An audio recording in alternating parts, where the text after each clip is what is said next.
Nobody noticed her standing there, and that was the whole problem. The grand ballroom of the Harrington estate was alive with champagne, laughter, and the soft clink of crystal glasses. White rose centerpieces sat on every table, fairy lights, draped from the ceiling like 1,000 tiny stars. It was the kind of wedding that looked straight out of a magazine, perfect, glittering, and completely curated. Nadia Williams stood at the entrance in a deep emerald dress, her natural hair pinned beautifully at the crown of her head. She had driven 3 hours for this wedding. 3 hours for Marcus, her college roommate's fiancé, who had personally called her 2 months ago and said, "Nadia, you have to come. You're basically family." But the moment she stepped inside, something shifted. The wedding coordinator, a thin woman in a headset and a cream blazer, walked past her without a glance. A waiter offered champagne to the couple behind her, then turned away before reaching Nadia. A table of guests laughed loudly nearby. No one looked up. When she finally found her seat assignment card on the table near the door, it had been placed face down, alone, separated from the cluster of other cards that had all been arranged neatly in a row. She told herself maybe she was imagining it, but deep in her chest she knew. She had felt this before.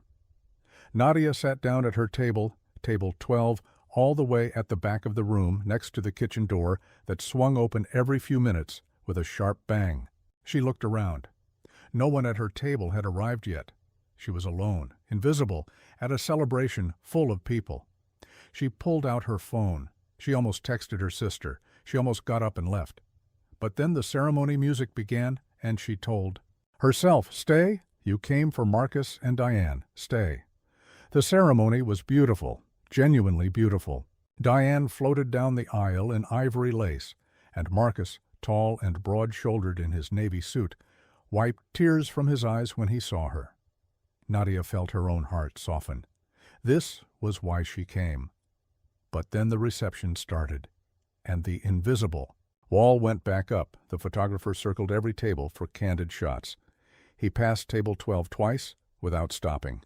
When Nadia gently raised her hand to flag him down, he gave a distracted smile and said, "I'll circle back," and never did. During the cocktail hour, she tried to join a conversation near the bar. 2 women discussing the floral arrangements. They answered her with one-word replies, then turned back to each other. She tried again with a man who turned out to be Marcus's co-worker. He shook her hand, then immediately looked over her shoulder to greet someone else. It wasn't one big, dramatic moment. It was 100 small ones, each one a quiet door closing in her face. By the time dinner was served, Nadia had spoken to exactly 0 people who had kept a conversation going longer than 30 seconds. The 2 strangers who eventually sat at her table talked only to each other. The food was served to everyone. Else first, table 12, as always, was last. She ate quietly. She watched couples dance on the floor during the first songs. She watched Marcus spin Diane around, both of them laughing.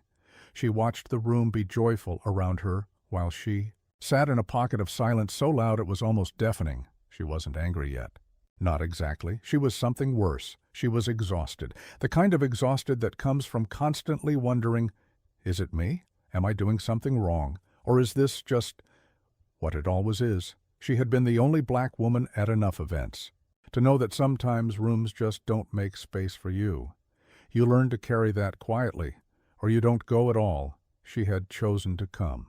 She was beginning to wonder if that had been the right choice. It happened during the toasts. Marcus stood at the front of the room with a microphone in his hand, a glass of champagne in the other, and a look on his face that was somewhere between nervous and overjoyed.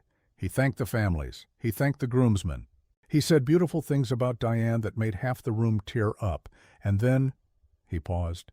He looked out across the ballroom, scanning the tables slowly, deliberately. His eyes landed somewhere near the back, near table 12, near Nadia, before. "I sit down," Marcus said, his voice clear through the speakers. "There is one more person I need to acknowledge, and I'm going to be honest with you all, because this is my wedding day, and if there's ever a time to be honest, it's now." The room went quiet. Even the kitchen door stopped swinging. I looked around tonight, and I noticed something that made me ashamed.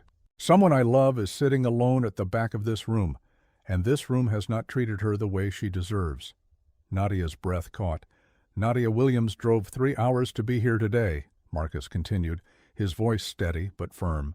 "She is one of the most generous, brilliant, and kind people I have ever known.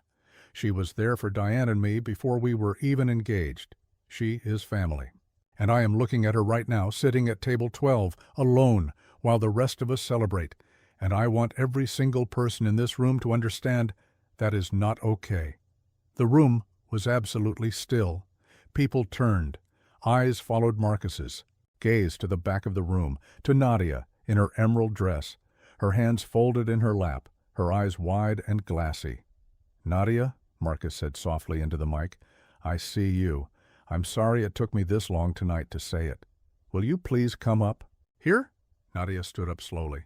Her legs felt strange, not weak exactly, but uncertain, like the floor had shifted slightly under her feet. As she walked through the room, something remarkable happened. People she hadn't been able to make eye contact with all evening now looked at her fully, openly. A woman near table 7 reached out and touched her arm gently as she passed. A man near the dance floor nodded with something that looked like recognition and maybe guilt. When she reached the front of the room, Marcus handed the microphone to a groomsman, set down his glass, and wrapped both arms around her in a long, tight hug. Diane joined them, her lace train sweeping across the floor. "I should have checked on you the moment you arrived," Diane whispered into Nadia's shoulder. "I'm so sorry." Nadia couldn't speak. She just held on. When Marcus took the microphone back, he wasn't finished. "I want to say something to everyone here," he said, looking out at the seated guests.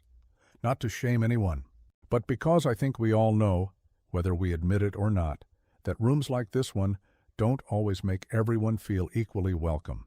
And that's not something that just happens. People make choices every single day about who they notice and who they don't, about who they make conversation with and who they walk past. Being a good person at a party isn't just about having fun. It's about noticing who isn't having any." There was a long silence. Then, slowly, someone near the front began to clap. Then another. Then the whole room filled with applause, not the polite, obligatory kind, but the kind that sounds like people meaning it. Nadia stood at the front of the room with tears streaming freely down her face, not from sadness, but from the overwhelming, disorienting relief of being seen after an entire evening of disappearing. The wedding coordinator in the cream blazer was the first to come over afterward. She didn't make excuses. She just said, "I'm sorry, I should have welcomed you properly from the start." It wasn't everything, but it was something. The rest of the evening was different, completely, unmistakably different. Nadia danced. She danced with Diane to a Beyoncé song that came on an hour later. She talked, really talked, with Marcus's mother, who pulled up a chair and spent 20 minutes asking about Nadia's work, her family, her life, with genuine curiosity. She laughed with the groomsmen. She took photos with the couple. The photographer came to her specifically 3 times and said, "Can I get one of just you? Your dress is incredible." At the end of the night, as guests filtered out into the warm evening air, Nadia sat for a moment alone at what used to be table 12. The tablecloth was wrinkled now, scattered with rose petals and dessert forks. The kitchen door had finally stopped swinging. She thought about the first half of the night, the loneliness, the one-word answers, the turned backs. She thought about the way invisibility can creep into a room so quietly that even the person experiencing it starts to doubt what they're feeling, and she thought about Marcus at that microphone. How he didn't whisper an apology to her privately on his way to the bathroom. How he didn't send a text the next morning saying, "Sorry if it felt weird." How he stood in front of everyone on his wedding day and chose discomfort over convenience, chose her over keeping the peace. She had shown up for Marcus and Diane. What she hadn't expected was for someone to show up for her. That, she realized, was the rarest thing of all. Not the grand gesture, not the speech, but the willingness, in the middle of your own most important day, to look around the room and ask, "Who here needs to be seen?" On the drive home, 3 hours back down the same highway she'd traveled that morning, Nadia didn't feel invisible. She felt like herself, fully, completely herself, for the first time all day. And sometimes, that's exactly what one person's words can do. They can change everything.